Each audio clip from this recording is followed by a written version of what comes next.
So hello students. तो बेटा आज का हमारा टॉपिक है वर्क डन अगेंस्ट फ्रिक्शन। पिछले वीडियो लेक्चर्स में हमने डिस्कस किया था कि हमारे फ्रिक्शन क्या होता है, फ्रिक्शन हमारा किस तरीके से काम करता है, हमारे different types of friction, that means static friction, limiting friction, kinetic friction, उसका हमारे स्लाइडिंग फ्रिक्शन, रोलिंग फ्रिक्शन और इनके एक्सप्रेशंस के बारे में हमने बात किया था। साथ ही हमने एंगल ऑफ रिपोज और एंगल ऑफ इंक्लाइनेशन की भी बात की थी।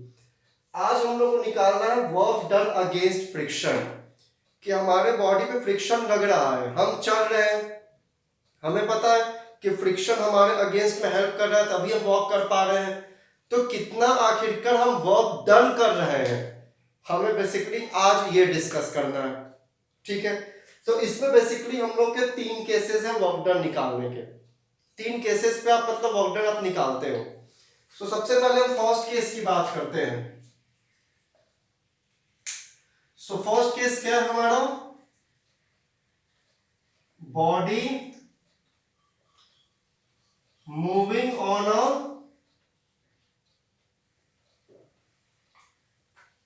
Horizontal surface. मतलब कि हमारा बॉडी जो है वो हमारा किसी हॉरिजॉन्टल सरफेस पे मूव कर रहा है। कैसे? हमने सपोज किया कि हमारा ये एक हॉरिजॉन्टल सरफेस है, हमारे इस हॉरिजॉन्टल सरफेस पे एक बॉडी हमारा यहां पे रखा हुआ है। ठीक है, इस बॉडी पे हमने क्या काम किया कि हमने एक फोर्स लगाया ताकि बॉडी हमारा इस डायरेक्शन में मूव करे। इसके जस्ट ऑपोजिट डायरेक्शन में हमारा क्या एक्ट किया, तो force due to kinetic friction F के एक्ट किया। इस बॉडी का हमारा नॉर्मल या रिएक्शन क्या है, आर ऊपर की तरफ है, mg हमारा क्या है, डाउनवर्ड डायरेक्शन में है। सपोज कर लिया कि बॉडी का हमारा मास कितना है, m है। ऐसे यहां पे मत करो क्योंकि ये आधा आधा m दिखेगा। तो सपोज कर लिया हमने that mass of body is m। अब जब हमने बॉडी पे फोर्स लगाया तो बॉडी हमारा इस पोजीशन से मूव हो करके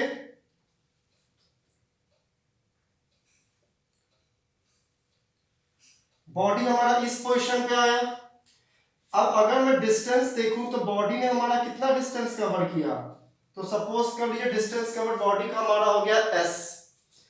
इस पे भी हमारा नॉर्मल रिएक्शन अपवर्ड डायरेक्शन में और mg हमारा डाउनवर्ड डायरेक्शन में। ठीक है, अब हमें वर्क डन कैलकुलेट करना है। तो वर्क डन का हमारे पास फॉर्मूला पता है, that work done is equal to force into distance. ये फॉर्मूला है। बेसिकली हम क्या करते हैं, work done is equal to force into perpendicular distance. हमने यहाँ फोर्स इनटू डिस्टेंस हमने ले लिया। अब हम क्या काम करते हैं कि आखिरकार हम देखते हैं कि हमारा इसमें फोर्स कितना एक्ट कर रहा है।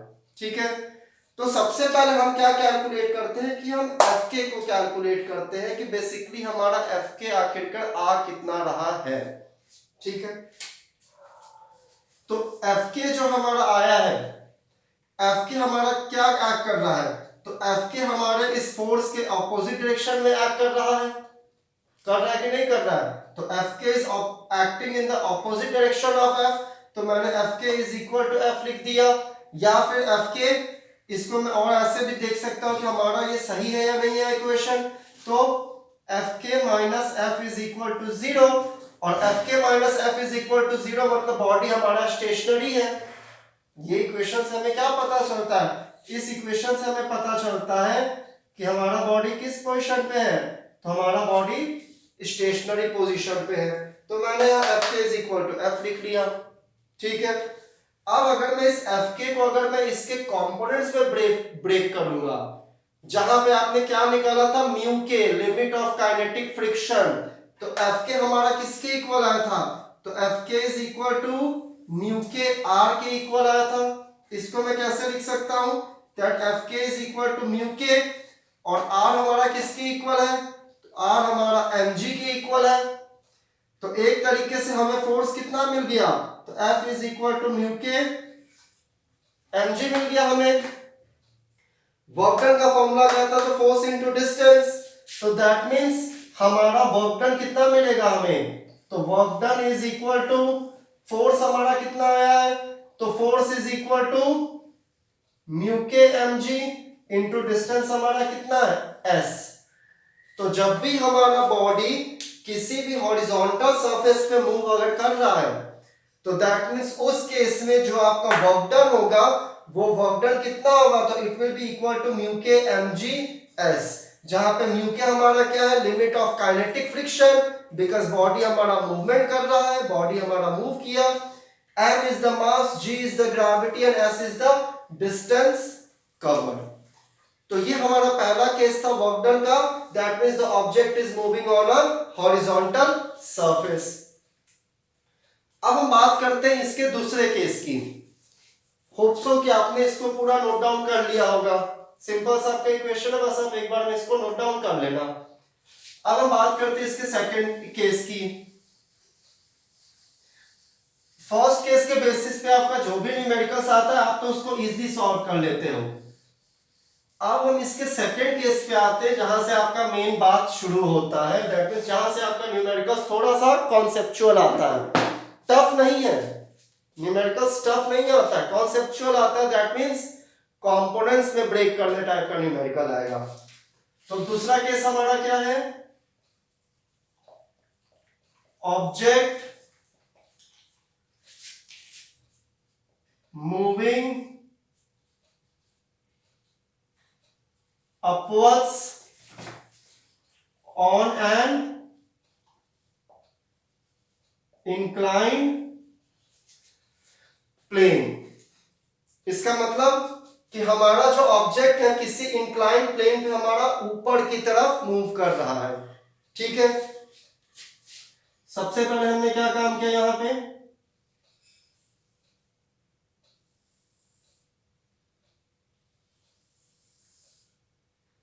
एक हमने इंक्लाइन प्लेन लिया, ठीक है,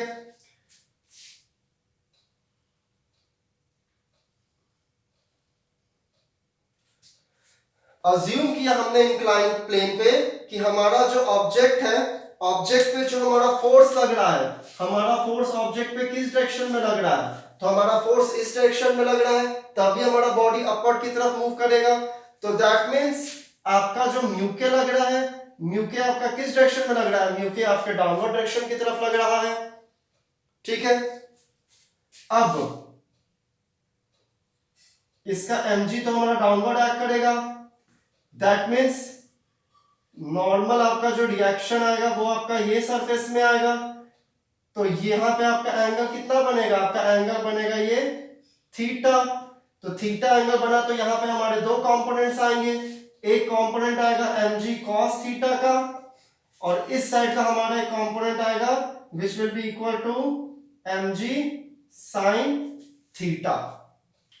तो बस हमारा ये केस है, the object is moving on an incline plane, तो फोर्स इस डायरेक्शन में लग रहा है, मतलब फोर्स ऐसे लगा रहे हैं हम लोग तभी बॉडी ऊपर जा रहा है, that means kinetic friction force के ऑपोजिट डायरेक्शन में एक्ट करेगा। ये आपका mg डाउनवर्ड्स है, वेट मतलब तो नॉर्मल रिएक्शन हमेशा परपेंडिकुलर सरफेस को लीव करता है, तो एंगल कितना बना वेट और इसके बीच में, तो थीटा एंगल बना नॉर्मल रिएक्शन में, तो ये हमारा mg cos थीटा और ये हमारा mg sin थीटा, ठीक है। अब मान लो कि हमारा जो ये ऑब्जेक्ट है, ये ऑब्जेक्ट हमारा इस पोजीशन से मूव करके इस पोजीशन पे हमारा ये ऑब्जेक्ट आ गया और इसके बीच का हमारा डिस्टेंस कितना हो गया, डिस्टेंस हमारा फिर से s हो गया। तो हम फिर से वही लॉजिक लगाएंगे, that means work done is equal to force into distance, ठीक है। अब हम देखते हैं कि इस केस में हमारा फोर्स कितना है। तो अगर मैं इस केस में अगर मैं फोर्स को देखूंगा तो फोर्स के ऑपोजिट में हमारा म्यू के एक्ट कर रहा है और म्यू के सेम डायरेक्शन में हमारा mg sin थीटा एक्ट कर रहा है। दैट मींस पिछले केस में आपका क्या था कि फोर्स के ऑपोजिट में हॉरिजॉन्टल सरफेस पे सिर्फ आपका काइनेटिक फ्रिक्शन एक्ट कर रहा था, लेकिन if the object is moving on an inclined plane then in the opposite direction of the force there are two components that are acting. The first component is limit of kinetic friction, whereas the second component is mg sin theta, and both are in the same direction. Both are in the same direction. So that means मैं force को मैं कैसे लिख सकता हूं? That force is equal to Fk into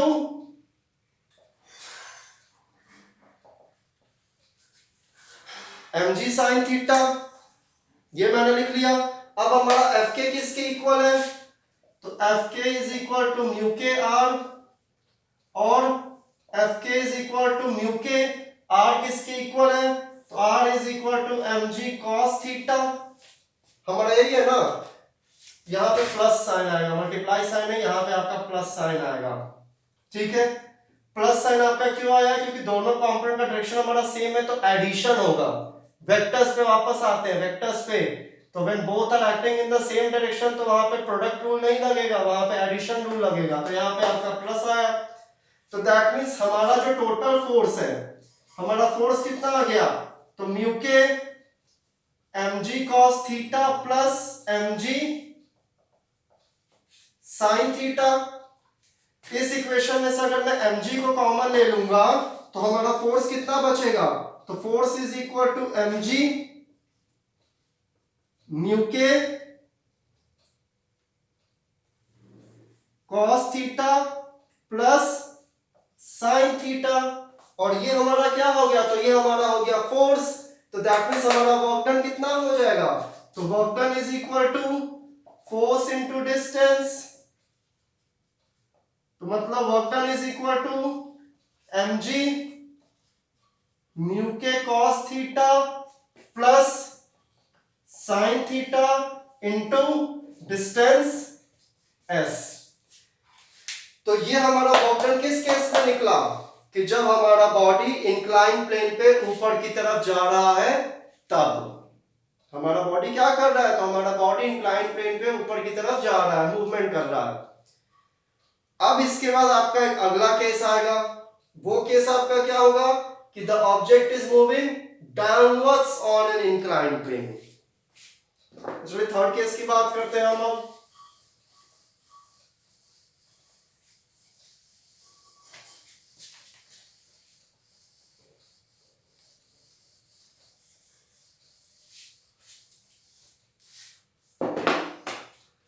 सो बेटा हमारा third case अब क्या है?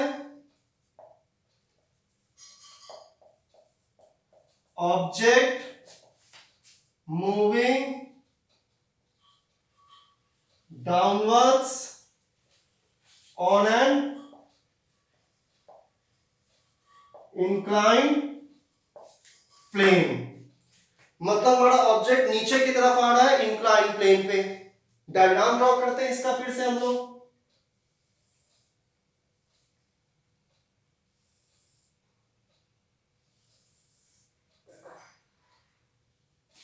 हमारा इंक्लाइन प्लेन हो गया. ऑब्जेक्ट हमारा कहीं यहां पे रखा हुआ है. ठीक है, फिर से mg आपका डाउनवर्ड डायरेक्शन में, ऑब्जेक्ट नीचे की तरफ आ रहा है हमारा. दैट मींस हमारा जो फोर्स होगा, वो फोर्स का हमारा डायरेक्शन क्या हो जाएगा? फोर्स इधर से लग रहा है, तो हमारा फोर्स का डायरेक्शन हमारा ये हो गया. दैट मींस काइनेटिक फ्रिक्शन का हमारा डायरेक्शन क्या हो जाएगा? जस्ट इसका ऑपोजिट हो जाएगा. इसके फिर से कंपोनेंट, मतलब रिजल्टेंट आर, एंगल थीटा. तो ये हमारा हो गया mg cos थीटा, ये हो गया हमारा mg sin थीटा. यही हुआ ना हमारा. ठीक है, अब फिर से हमारा क्या हुआ? चलो यहाँ पे हमने ये बॉडी हमारा मूव करके वहां से इस पोजीशन पे आया, और यहां से यहाँ का डिस्टेंस हमारा कितना है? तो यहां से यहाँ का हमारा डिस्टेंस है s. ठीक है, तो हम फिर से क्या काम करते हैं कि हम वर्क डन को कैलकुलेट करते हैं कि इस केस में बॉडी को यहां से यहां आने में कितना वर्क डन हमारा होगा. सिंपल वही logic. Work done is equal to force into distance. अब अगर मैं यहां फोर्स को देखूं तो हमारा F plus M G sine theta is equal to f k, इसको मैंने न्यू के लिख लिया है, आप इसको एफ के टर्म में लिखो, एफ के। तो मतलब एफ के ऑपोजिट डायरेक्शन में हमारा एफ और एम जी साइन थीटा हमारा वर्क कर रहा है, ठीक है। एफ के की वैल्यू अगर मैं कैलकुलेट करूं तो एफ के हमारा किसके इक्वल हो जाएगा, so f k will be equal to mu k r, या फिर म्यू के और आर की वैल्यू क्या हो जाएगी, एम जी कॉस थीटा। तो हमें एफ के की वैल्यू मिल गई और हमें क्या, हमें फोर्स की वैल्यू चाहिए थी। तो F plus M G sine theta is equal to mu के एम जी कॉस थीटा। तो फोर्स की वैल्यू कितनी आ जाएगी, force is equal to mu के M G cos theta minus M जी साइन थीटा, ठीक है। इसमें मैं क्या एम जी को कॉमन ले लिया तो M G mu K cos theta minus sine theta. तो दैट मीन्स वर्क डन क्या हो जाएगा हमारा, force into distance. So work done is equal to M G mu K cos theta minus sine theta into distance s। तो when the object is moving down an inclined plane, तो उस case में हम लोग work done कैसे calculate करते हैं, तो उस केस में हमारा वर्क डन कैलकुलेट करने का फॉर्मूला हमारा ये होता है, ठीक है बच्चों। तो ये बेसिकली हम लोग के तीन केसेस थे, when the object is moving upward, when the object is moving downward and when the object is moving on a horizontal plane. तो ये तीन केसेस में हम लोग work done against the friction हम लोग कैलकुलेट करते हैं कि हम लोग work done against the friction हमारा क्या होगा या कैसे होगा, ठीक है।